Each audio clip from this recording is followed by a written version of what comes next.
how do we recognize chronic emotions or psychological or motivational blocks? So we're having a weight problem, and we yo-yo diet. I mean, we lose half a stone, quit, then regain the weight, and then restart, and we feel that we can't succeed. Any of you do recognize themselves in that chronic type of, no? Yes, yes, don't be shy. Okay, I know it's common. So how does it happen, those blocks? Why? So first of all, raise your hand, those of you who say that yo-yo dieting is bad for health.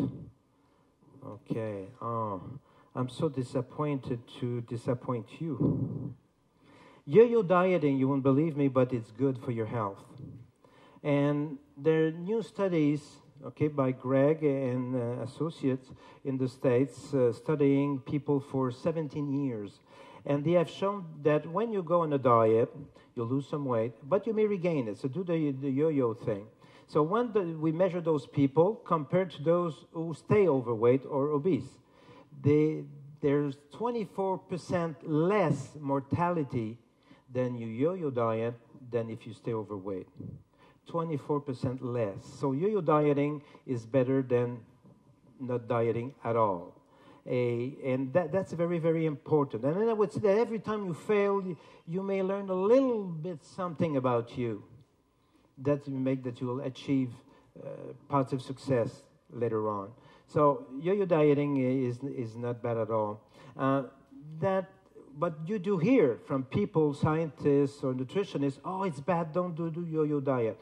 So those comes from studies they did about 10, 15 years ago.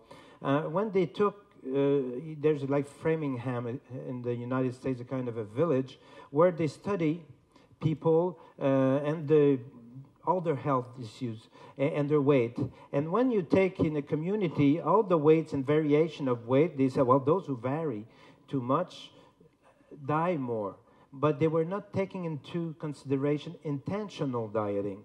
So there were people with cancer, there were people depressed, there were people on medication. It was not related at all at intentional dieting. So, but they let the news spread. Oh, yo-yo is no good. That's not true at all. Just imagine, for example, if a smoker would stop smoking for 6 months and restart, would it be bad for his health?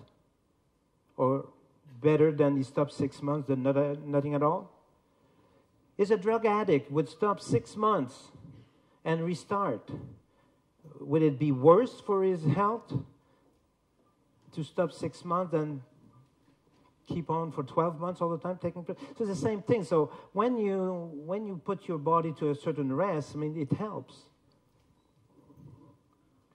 So how those chronic emotions, those motivational blocks appear? You remember the ABCD sequence? So it comes during childhood. All those chronic things come from childhood. And situations where there's been physical abuse, maybe, psychological abuse, sexual abuse, most of the time by the parents. So the young baby sometimes, or child at 1 month old, 2 months old, 1 year, 2 years, 3 years, just looking at the parents and feeling that, well, they may be dysfunctional for whatever reason. They abuse me in whatever way. And I feel that I don't have the energy to survive. So this is an automatic reaction. If I don't have that energy to survive, I will feel the emotion, an emotional void, a suffering, which is called existential anxiety.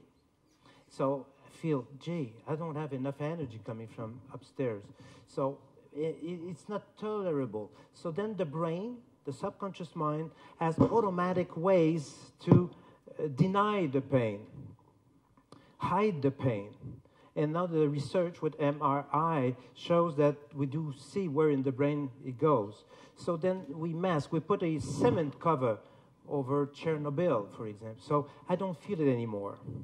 And then I will probably, to survive, adopt two attitudes. One may be kind of adopt the victim type of reaction with guilt. Gee, it's my fault. I mean, if you're being abused, you feel rejected, lack of love, lack of energy, is because I'm not a good person, and guilt and depression, passivity. On the other side, those who will overreact, self-defense, a strong survival thing, well, it will be anger. Geez, I'm angry at those people who doesn't give me what I do need. So this will also bring, unfortunately, some guilt, saying, gee, I'm a lousy child.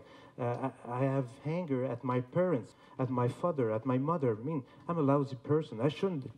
And then guilt also will come in, but different from the other one.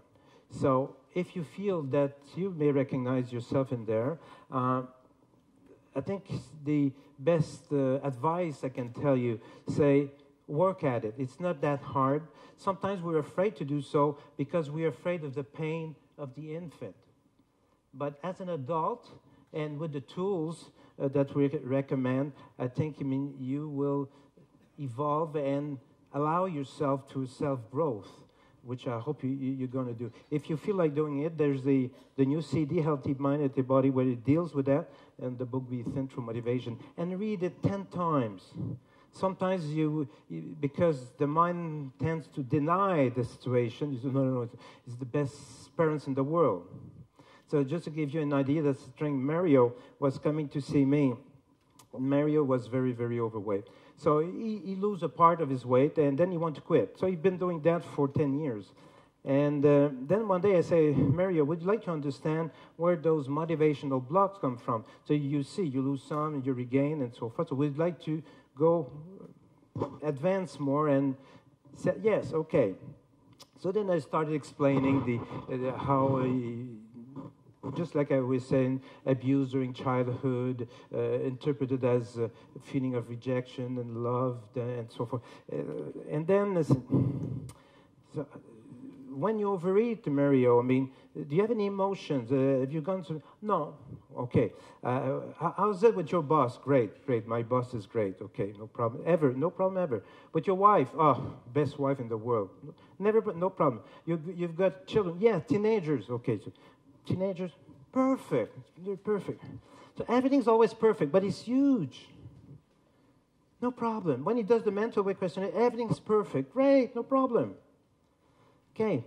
So finally, when I explained the flow chart and the kind of, usually this is maybe not you, but usually this is how blocks happen.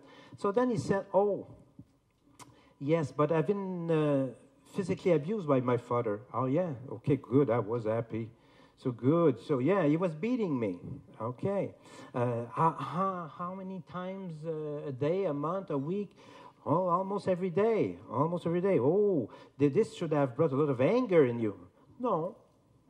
I deserved it. Okay. So, well, don't you think? No. So then he just stood up and went to the door, opened the door, closed it, and came back. Okay. Okay, so then we have just lifted a bit of cover. So we started for another 2-3 minutes, and then just in the middle of the consultation, he went away because he couldn't contact with his pain from childhood.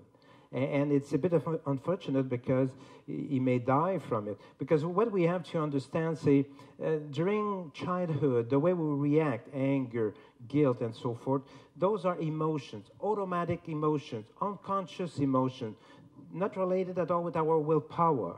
So then we can be guilty of having anger against nobody because we don't control it. We just feel it. So, and when we're very young, like Mario at 1 week, 1 month, 1 year, so this helped to survive the situation. But nowadays, with this huge problem and health problem associated with it, I mean, it may kill him. So surprisingly, those mechanisms that has helped us to survive when we were young may destroy us when we're adult.